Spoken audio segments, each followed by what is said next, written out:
All right, good morning, gang. It's the Fantasy Sports Boss. Another drive time video for you. Just sitting around, and I was thinking about the quarterback position again for 2025. And if you're new to the channel, make sure you hit that subscribe button.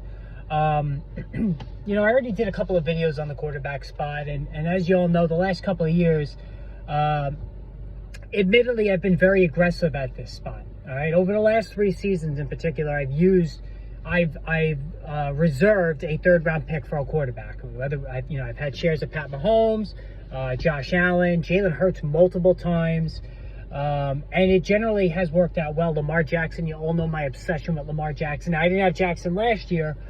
My quarterback shares last year were Jalen Hurts paired with Jaden Daniels in 2 leagues, and then I had Josh Allen in another. So that's how I played it at the quarterback spot. But this year, and I'm making a lot of changes this year. I already talked to you guys about how at the end of last season, the running back position is now starting to take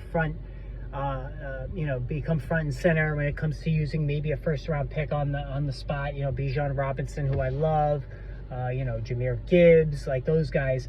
But for me, the quarterback spot this year, I can almost guarantee you I will not have, unless they drastically fall, I will not have any shares of the big 4, Jalen Hurts, Lamar Jackson, Josh Allen, and Joe Burrow. So to me, that's like, the big 4 there.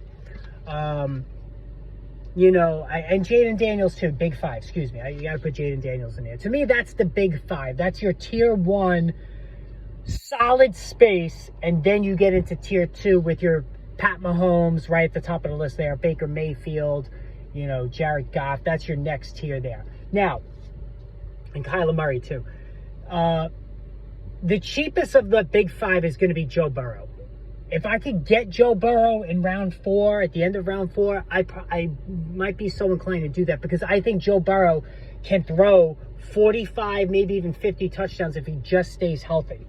But to me, the big play this year is going to be double dipping the quarterback spot with a combination of these guys. And you mix and match. Bo Nix, Drake May, Caleb Williams, Baker Mayfield, 3 second-year quarterbacks there. Baker Mayfield is in there as well. And even Justin Fields. I think those 5 guys are the ones I'm going to be targeting the most this season. In particular, Nix and Drake May.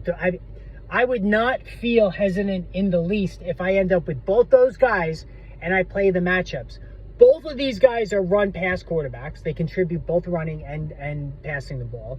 And remember, especially when it comes to Bo Nix, he's in a Sean Payton offense. When he had Drew Brees, another undersized quarterback who was incredibly accurate, got the ball out quickly. That's what Nix does, and Nix has more quickness. His quarterback finished in the top 5 in fantasy points at the quarterback position almost every year. We all know what a great player Drew Brees was. We saw last year with Bo Nix what an unbelievable performance he had as a rookie. Drake May, on a team that had nothing offensively, was running all over the place. All right, averaging, an insane amount per carry, throwing the ball all over the yard with reckless abandon. Now, there's going to be interceptions, but this is a guy I really like.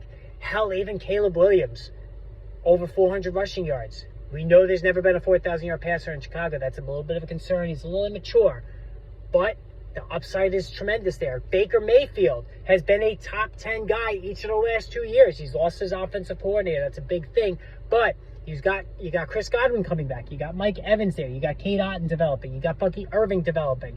They got the kid from Ohio State coming in. So this is a loaded offense. And he ran for over 300 yards. So I'm ending up with 2 of those 5. Justin Fields, not a great passer of the football, but he's going to a Jets team that's going to emphasize the run with Fields running all over the yard. So you take 2 of those 5, you play the matchups, you stock up on receivers and running backs the first couple of rounds. I think that's the winning play this year. And the top guys have question marks. Josh Allen, ever since the offensive coordinator change has been made, James Cook is scoring 1 million touchdowns. Allen's passing numbers are down. Now he's being used around the goal line, great, but his passing numbers are down. His rushing yardage has been down a bit the last 2 years as well. How much running is he going to do as he's pushing up on the age of 30? You have Jalen Hurts, who fucked everybody over in the playoffs last year when he suffered that concussion, myself included. All right? Yes, he's going to have the tush push, but Saquon Barkley's going to be taking touchdowns as well. Is he going to be able to hold up physically? Jaden Daniels, same thing. Is he going to be able to hold up physically? All right? You're paying the premium price on him as well. Lamar Jackson, injury history. Last year he wound up staying healthy. Love the offense, though. All right? Joe Burrow, injury history. 2 serious injuries 2 of the last 4 years. All right? So there's question marks for all of those guys. And here's the thing. Would it shock you in the least if Baker Mayfield finished as the top 5 quarterback? No, it wouldn't. Would it shock you if Bo Nix was a top 10? No, absolutely not. Would it shock you if Drake May was top 10? No, it wouldn't. Justin Fields, maybe. All right?